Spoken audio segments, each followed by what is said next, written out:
नमस्कार, लाइव आई ground report में आपका स्वागत है और मैं हूं आपके साथ रिचा चन्ना। इस कार्यक्रम में हम आपको बताते हैं दिन भर जम्मू कश्मीर में हुई बड़ी गतिविधियों के बारे में और साथ ही दिन भर की बड़ी खबर के बारे में आपको दिखाते हैं ग्राउंड रिपोर्ट। आज ग्राउंड रिपोर्ट में पहले बात करेंगे कश्मीर में आज दिन भर की बड़ी खबरों पर ग्राउंड रिपोर्ट की। तो आइए सीधे चलते हैं कश्मीर, जहाँ से हमारे रिपोर्टर फिरदौस इलाही ग्राउंड जीरो से दे रहे हैं तफसील से जानकारी। ग्राउंड रिपोर्ट लेकर मैं आपका मेजबान फिरदौस इलाही आज की खबरें लेकर हाजिर हूं। अगर हम देखेंगे आज कहीं एक ऐसे वाक़ात पेश आए जिनमें सरफहरिस्त जो है जनूबी कश्मीर के सिरहावा बिजबेहड़ा इलाके में जंगजू ने फौज की 3 आरआर पर हमला किया, जिसके बाद फौज ने अगरचे इलाके को घेरे में लेकर तलाशी कार्रवाइयां शुरू की। ताहम गैर मुसद्दिका इतला के मुताबिक जंगजू फरार होने में कामयाब हुए। उसके साथ साथ में अगर हम देखेंगे यहाँ पर, जैसे मैंने कल भी बात करी थी कि यहाँ पर सर्दियां अभी शुरू होने वाली है, तो सर्दियों के मौसम में काफी ज्यादा मुश्किलात का सामना करना पड़ रहा है। तो उसके दौरान आज हमने देखा कि जो लद्दाख रास्ता जो जोजिला से पासान होता है लद्दाख की तरफ, जोजिला में पसिया गिराने के बायस श्रीनगर लेह कोवी शाहरा जो है ट्रैफिक के लिए रोक दी गई है। जैसे मैंने कल भी जिक्र किया था कि यहाँ पर अभी सर्दियां शुरू हो रही है, तो उसके बावजूद यहाँ पर stand by between India and China जो है लगा हुआ है। तो सर्दियों में काफी ज्यादा दुश्वारियां पैदा हो सकती है, क्योंकि चीन जो है इसके लिए बिल्कुल तैयार है, क्योंकि वो सर्दी के माइल है, उनको पता है कि सर्दियों में कैसे पेश आना है। लेकिन यहाँ पर जो हमारे फोर्सेस है, जो इंडियन फोर्सेस है, उनको काफी ज्यादा दुश्वारियां पेश आ सकती है।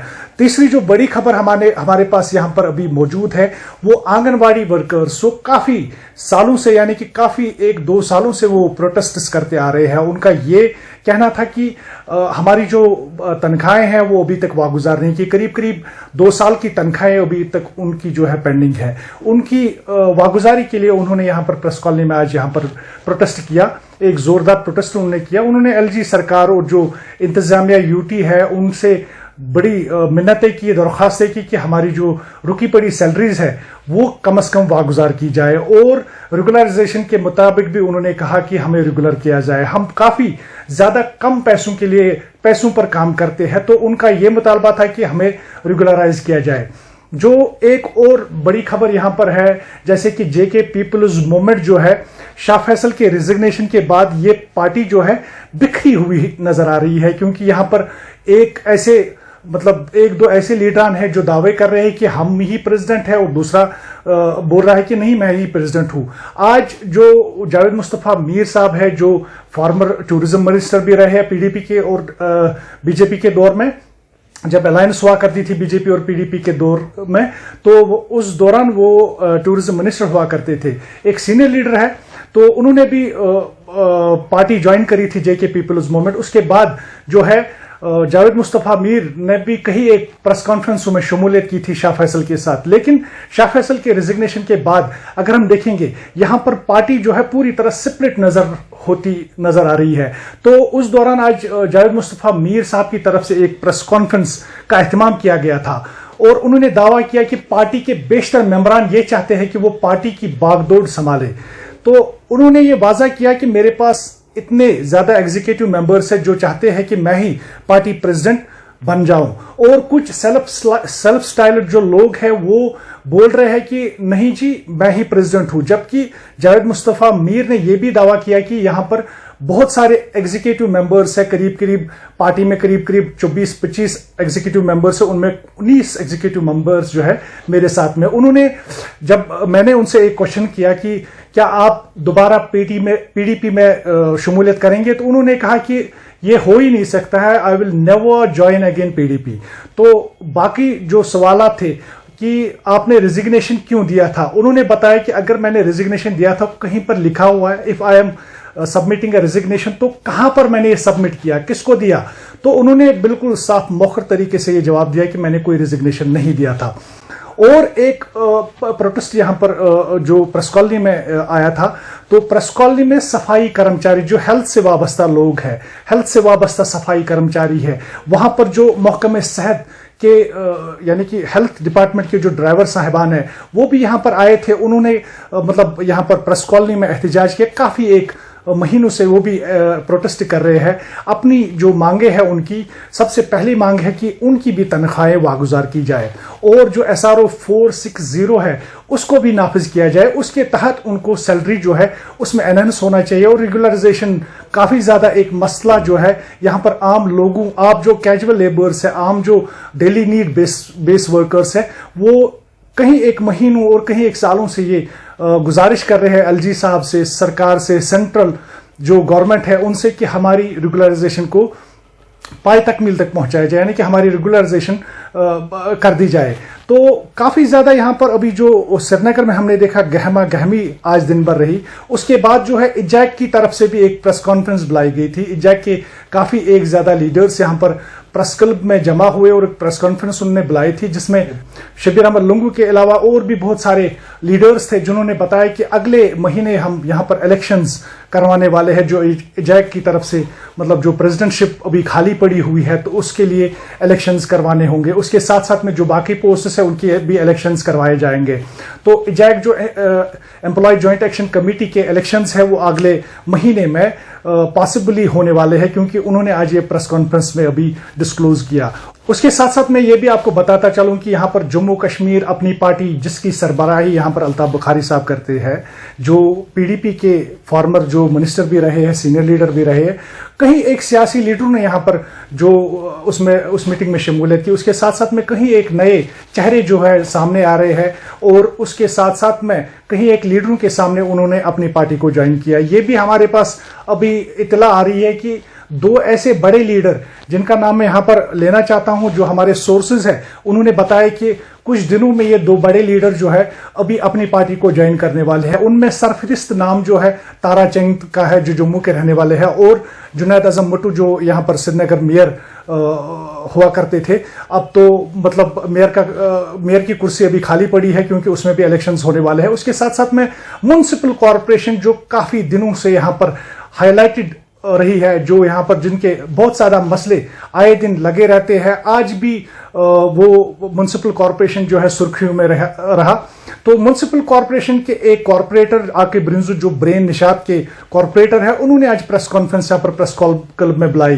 तो उनका ये कहना था कि जो मुलाजमीन है, यानी कि श्रीनगर म्युनिसिपल कॉरपोरेशन में आज मुलाजमीन ने जो मतलब कमिश्नर के हक में प्रोटेस्ट किया, तो उसके दौरान आकिब रिंजू यहाँ पर उस दौरान प्रेस कॉन्फ्रेंस से खिताब कर रहे थे। उन्होंने साफ साफ कहा कि बहुत सारे ऐसे स्कीम्स हैं जिनकी कमिश्नर साहब को पता है और कमिश्नर साहब उसको करने देते हैं। जैसे कि जो योम आशूरा था, उनके फंड्स तो पहले से ही कहीं पर यूटिलाइज करने थे लेकिन उन्होंने नहीं किए, जबकि अब जो योम आशूरा है वो खत्म हो चुका है, वो महीना खत्म बीत चुका है, तो अब वो अलॉटमेंट्स दे रहे हैं, अब वो कॉन्ट्रैक्ट्स दे रहे हैं। तो उन्होंने जो आकिब रिंजू है उन्होंने काफी ज्यादा एक इल्जामात जो है यहाँ पर SMC कमिश्नर पर लगाए। तो मुझे लगता है कि SMC कमिश्नर से भी हमारी बात होने वाली थी, लेकिन वक्त की बहुत ज़्यादा कमी के बाइस हम उनसे नहीं मुलाकात हुए, लेकिन उम्मीद है कि कल उनसे मुलाकात करेंगे, उनसे भी जानेंगे कि क्या आकिब रिंजू जो कॉर्पोरेटर ब्रेन निशात के हैं, उन्होंने जो इल्ज़ामात लगाए हैं, इल्ज़ाम तराशी की है कमिश्नर SMC के खिलाफ, वो इसके मुतालिक क्या कहेंगे, वो हम इंशाल्लाह कल आपको बताते चलेंगे। लेकिन अभी फिलहाल जो है आकिब रिंजू ने काफ़ी एक ज़्यादा खुलासे किए, क्योंकि अभी जो यूनिफॉर्म्स जो है SMC जो एम्प्लॉयज़ है उनके लिए ये जो यूनिफॉर्म्स होते हैं उनका भी स्कैम उन्होंने बताया, जो मास्क के हैं उनके भी बताया कि यहाँ पर स्कैम चल रहे हैं, जो इलीगल कंस्ट्रक्शन है उसके बारे में उन्होंने कहा। तो कुल मिलाकर कमिश्नर को उसने घेर लिया और कमिश्नर को बताया कि ये मतलब हर एक इस स्कैम में मुलव्वस है। और ये भी आकिब रिंजू शाह ने बताया कि कमिश्नर साहब ने कल एक मीटिंग के दौरान उसके साथ बदतमीजी की, थप्पड़ मारा, और उसके साथ में जो उसके PSO होते हैं उन्होंने भी मैन हैंडलिंग उसके साथ की और उसको बताया कि आपको मतलब इसका मतलब you have to face this heat. तो अगर आपने ज्यादा बकवास की, तो आकिब रिंजू शाह ने फिर इख्तिताम में कहा कि इसकी जो है, मैं चाहता हूं कि प्रिंसिपल सेक्रेटरी और LG साहब से गुजारिश करता हूं कि इसकी इंक्वायरी बिठाई जाए ताकि आम लोगों तक सच सामने आ जाए। JKC न्यूज फिरदौस इलाही श्रीनगर। वहीं जम्मू में आज दिन भर में क्या रही बड़ी खबर, इस पर JKC संवाददाता रवि शर्मा ने भी ग्राउंड रिपोर्ट तैयार की है। आइए देखते हैं। ग्राउंड रिपोर्ट में आपका स्वागत है और मैं हूं आपके साथ रवि शर्मा। इस समय इस ग्राउंड रिपोर्ट में हम आपको जम्मू कश्मीर की जो ग्राउंड रिपोर्ट है वो लेकर आपके सामने हाजिर होते हैं और आज दिन भर की कुछ बड़ी खबरें जो जम्मू संभाग की होती हैं वो लेकर आपके सामने हाजिर होते हैं। और सबसे बड़ी खबर की बात करें तो जिस तरह से पिछले कुछ दिनों से किसानों को लेकर जो बिल पास किया गया था उसको लेकर विरोध प्रदर्शन चल रहे हैं, तो आज कांग्रेस का जो OBC मोर्चा था उसके द्वारा आज जम्मू में प्रदर्शन किया गया और साफ तौर से ये कहा गया कि जो किसान हैं उनके विरोध में ये बिल है और भारतीय जनता पार्टी की केंद्र सरकार को ये बिल जो है वो वापस लेना चाहिए। कांग्रेस के नेताओं का साफ तौर से ये कहना था कि जब भारतीय जनता पार्टी की सरकार बनी थी तो उन्होंने देश के लोगों से ये वादे किए थे कि देश के लोग जो हैं उनका विकास होगा, किसानों का विकास होगा, लेकिन जिस तरह से ये बिल पास हुआ है इससे किसानों को भारी नुकसान होगा।